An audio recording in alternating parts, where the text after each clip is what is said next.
Married women, engaged women, it's complicated women. Come here real quick. Have you ever loved somebody so much that you kind of lost yourself in the process? You're a wife, a mom, a partner, a helpmeet, a whole intercessor. But when somebody asks, what do you like? What do you need? You're like, whatever, whatever you want is fine.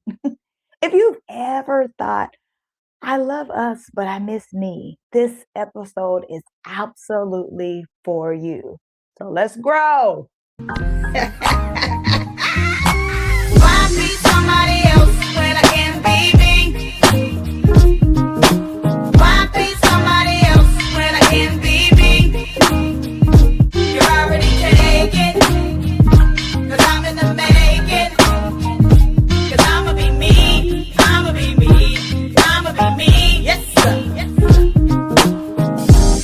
I'm so good at being good. There it is.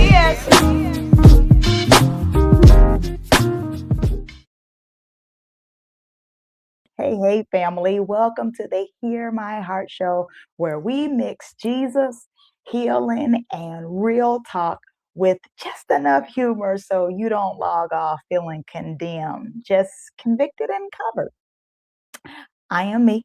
I'm Coach Tiffany Rochelle, and today in our I Choose Me Again series, we're talking about something a lot of us are scared to say out loud: love, marriage, and choosing me again without losing us. Because I refuse to believe that the opinions are to be happily married but lost, or to be whole but alone. We're going to talk about how to honor your covenant and your identity at the same time. This episode is for the woman who loves her spouse or partner deeply, but wants the relationship to work, but quietly feels like she disappeared somewhere along the way. Um, you'll say things like, it's fine, I don't mind, whatever you want. As long as you're happy, I'm good. But in the back of your mind, you're thinking, does anybody know who I am anymore? Do I even believe I know who I am anymore? If you've ever wondered, how do I choose me again without blowing up my marriage, my home, or us? Yeah, we're in your neighborhood today. By the end of this episode, the goal is you're going to have a clear understanding, a clear picture of what it looks like to lose yourself in love. I'm going to tell you 3 warning signs you're disappearing in your relationship. And I'm also going to give you 3 practical shifts to start choosing you again without choosing war in your house. And I'm going to show you how I choose me again, BBL realness, and God didn't make a mistake. All support you in doing this work with God, not just vibes and TikTok advice. Okay. Now, I am going to say they say snitches get stitches. So I'm about to tell you about these stitches I got. So, I've lived this life. I'm not just one who studied it. Okay. There was a season in my life where I was so focused on being a good wife, a good partner, a good woman of God, that I low key turned into the whatever you want, girl, where you want to eat, whatever you want. What do you want to do this weekend? I don't know. What do you want to do? If I did not have a preference, if I did have a preference, I'd swallow it. And if something bothered me, I'd bury it. I thought that being easygoing, low maintenance, always agreeable would make me a better partner. What it really did was make me invisible. So one day, husband and I were talking about something simple like plans, or I think maybe a decision that we needed to make. And he was like, "Babe, what do you want?" And I froze, like completely blank. I didn't know. And it's not because I didn't have desires, But because I had gotten so used to editing myself, I felt myself about to slip and my default answers were kicking in. I'm okay. Whatever you want is fine. Later, I heard myself say, I don't want to mess up what we have. I don't want to be too much. And in my spirit, I heard, if you have to disappear to keep us, you don't really have us. You just have him and a hollow version of you. That moment was part of what birthed I Choose Me Again, especially the chapters about love and marriage, right? What I realized is I was trying so hard to be a good wife that I forgot to be a whole woman. Now, when I say losing yourself in love, I don't mean you're evil, you're weak, or even foolish. I'm talking about when your needs never make the list. Your dreams stay on the back burner indefinitely and your opinions shrink so the relationship stays peaceful. You're carrying 90% of the emotional weight while calling it being anointed. Okay. But losing yourself looks like trading your authenticity for approval, honest conversations for fake peace, purpose for proximity. As long as I'm next to them, I'm good. Even if you don't recognize the woman in the mirror, that's not covenant, beloved. That's codependency dressed up in a cute fit. Let me give you 3 signs that you might be losing yourself in love. Let's talk about the number one. Your needs stay at the bottom of the list every time. Everybody else's preferences are non negotiable. How they like the house, how they like their schedule, how they like intimacy, how they like holidays, how they like the vibe. But you just adjust. You bend, you you make it work. Now, let me be crystal and clear. Compromise is healthy, disappearing is not. If your needs never factor into the equation, you're not in partnership, you're in performance. Number 2, you water down your personality to keep the peace. You're naturally funny, expressive, loud, even goofy and creative. But that part of you has slowly gone quiet because you don't want to be too much, too deep, too emotional, or too opinionated. So you fake chill your way through life and call it maturity. But the truth is, the real you is suffocating. If they only feel safe with the shrunk down version of you, they don't actually love you. They love your compliance. And that's a hard truth, but it's a necessary one, friend. Truth number 3, you're doing 90% of the emotional labor by yourself. You are the one bringing up, we need to talk, suggesting counseling or prayer, reading the books and sending the links, checking on the health of the relationship. They just get to coast. You're emotionally winded while they're emotionally chilling.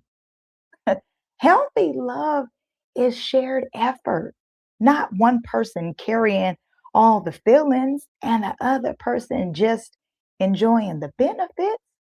Now, let me clear the air again. This is not bash your spouse hour. This is not leave your marriage hour. This is I love you, I love us, and I miss me. You can hold both. You can love your covenant and still decide, I'm not going to abandon myself to be in it. Let's shift it up and talk about how you start choosing you again without choosing constant chaos in your house. Okay. Let's shift number 1. Be honest with yourself first. Before you drag them into a deep conversation, sit with God and ask, where did I start abandoning me? What parts of me did I mute to keep the peace? What do I need now that I haven't even admitted to myself? Journal it out, pray it out. You can even cry it out. Because if you can't be honest with you, you're not going to be clear with them. Clarity is kindness for you and for them. Shift number two, have one brave, specific conversation, not you never, you always, I'm sick of.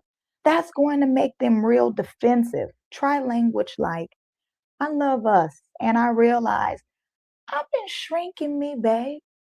That's not your job to fix, but I do need us to adjust some things so I can show up as my full self.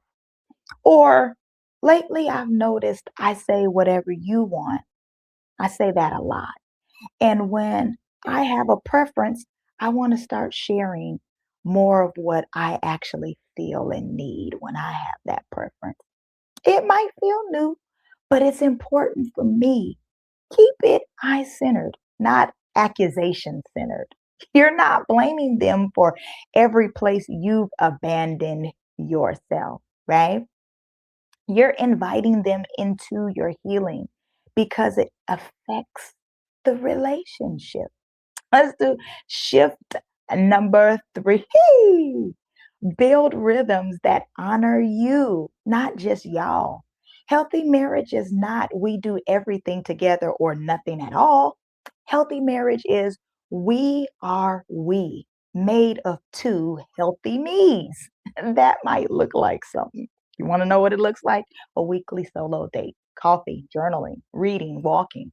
Time to work on your calling, your book, your business, your ministry, therapy, or even coaching for you, not just for the relationship. Guarding time with God isn't rushed or squeezed in, put it on the calendar. Not as if there's time left, but as a real priority. Because when you are more whole, your marriage gets a better version of you, not the resentful, half empty version. And all of this, the love, the roles, the emotional maturity, the boundaries is exactly why I wrote I Choose Me Again. There are whole chapters where I talk about loving again after hurt, not disappearing in relationship, blended families, expectations, and making room for the real you. Being a wife after healing, not instead of healing. And when you're ready to really walk this thing out here, BBL Realness is where we will build your emotional control and maturity. So fights don't turn into emotional explosions every time we get triggered. And God didn't make a mistake is where we stabilize your identity. So you remember before I was a wife, a mother, a partner, I was God's daughter with a purpose. Those together help you choose you again without throwing away the people God actually assigned to your life. Beloved, you are not wrong for wanting a healthy marriage and a healthy you. God is big enough to hold both of those. And if this episode blessed you, I need you to do something for me. Like this video so more women can find it. Subscribe to the Hear My Heart show so you don't miss the rest of the I Choose Me Again series. Share this with one wife, with one fiance, one homegirl you know has been losing herself in love. Check the description section for all of the links to my products like I Choose Me Again, the book for the woman who's tired of just surviving. I also got BBL Realness, the emotional mastery and self control workbook. It's the ebook and it's a workbook. I also have my course GDMAM, which is God Didn't Make a Mistake, and it's for identity and purpose. Lastly, I want you to drop in that Be Me, the song to remind you to show up as the real you. I love you big, all right? Real life, I do. But most importantly, God did not make a mistake with you. I'll see you next time on the Hear My Heart show. I love you big. Grace and peace.